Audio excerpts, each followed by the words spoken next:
সকাল ৬টা থেকে কিন্তু এই কুষ্টিয়া আবরার ফাহাদ শহীদ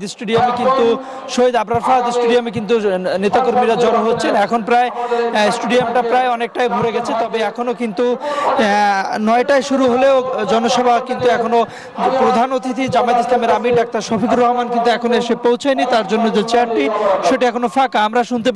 আমরা জানতে পেরেছি তিনি কিছুটা তার যে হেলিকপ্টার যোগে আসার কথা, সেই হেলিকপ্টার ফ্লাই করতে কিছুটা সময় বিলম্ব হয়েছে। এর কারণ ঢাকার আকাশে অনেক ঘন কুয়াশার কারণে কিন্তু তিনি এসে হয়তো এখনো পৌঁছতে পারেননি, তবে তিনি অল্প সময়ের মধ্যে এসে পৌঁছে যাবেন নেতাকর্মীরা বলছেন।